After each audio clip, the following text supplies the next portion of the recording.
Guys welcome every blog. এদিকে আমাৰ মা ৰেসিপি বনাইছে চাওক। এদিকে গাহৰি মাংস, এদিকে বিলাহী, এদিকে আলু, এদিকে তেজপাত, এদিকে পিঁয়াজ। মাংসখিনি ভালকৈ ধুই ল'লোঁ। এইখিনি পিঁয়াজ, তেজপাত, আলু, বিলাহী ন। এতিয়া কেৰাহীখন গৰম হ'ল, তেল দিম।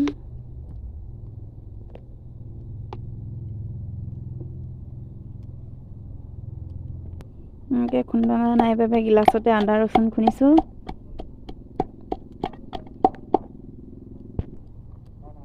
তেল গৰম হ'ল।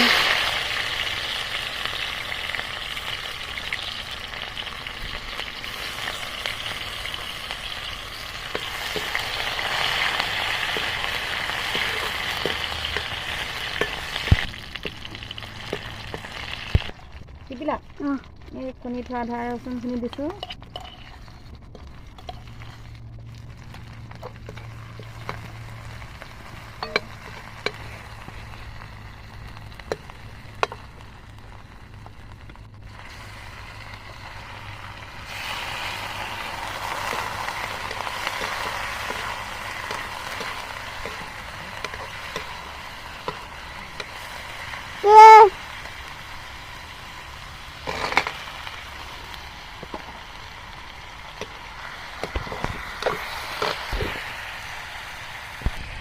এয়া হালধি মই তেলত নিদিলোঁ, এনেকৈ দিছোঁ। আপোনালোকে তেলতো দিব পাৰে।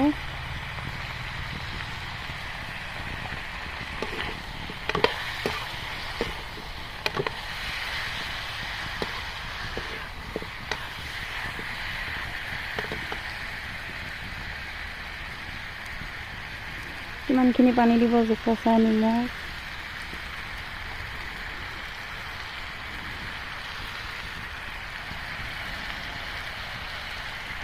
অলপমান মিট মছলা দিছোঁ।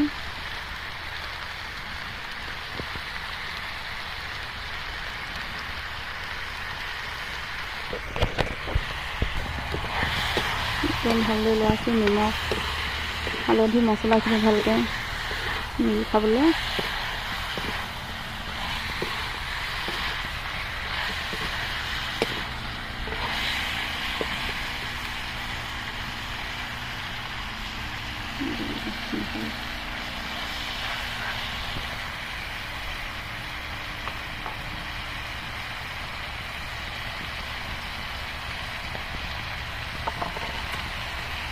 তাৰপিছত বিলাহীবোৰ এতিয়া অলপ লগতে দি দিছোঁ।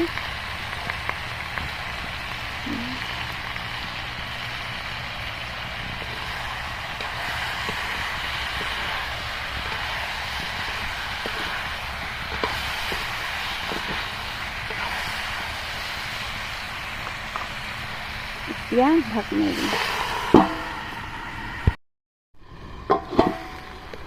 এনেকৈ অলপ দেৰি পিছত লৰালোঁ।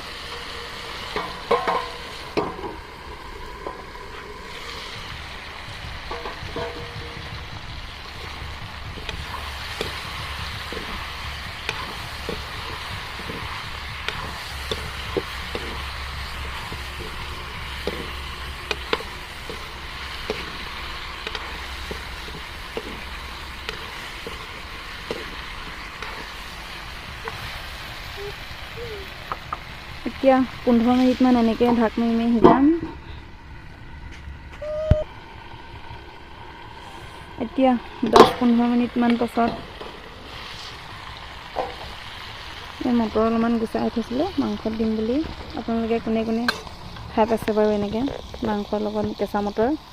খাই চাবচোন। তেনেকৈ দি দিছোঁ।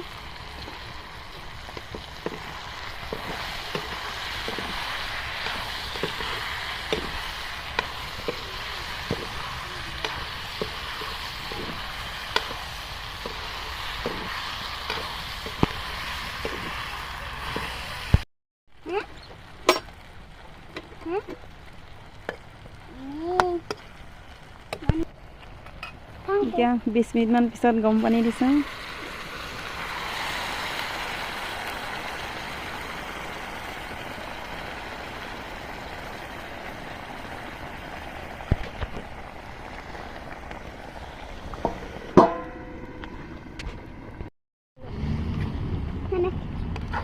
এনেকৈ পানী দি কেনে পানী দি 20 মিনিটমান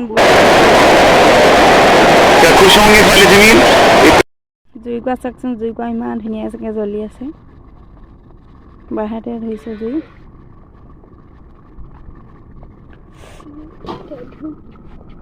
এতিয়া নমাব হৈ গ'ল, ভালকৈ সিজিলে।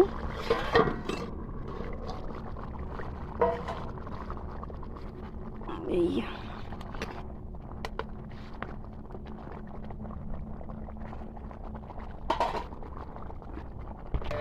নমাব হৈ গ'ল। এতিয়া নমাব টাইমত এইবোৰ ধনিয়া অলপমান ছটিয়াই দিছোঁ।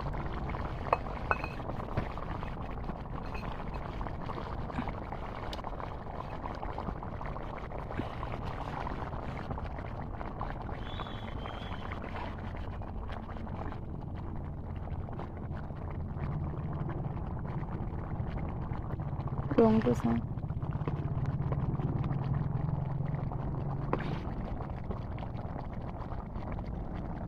চাওক ৰংটো ধুনীয়া উঠিছে এনেকৈ।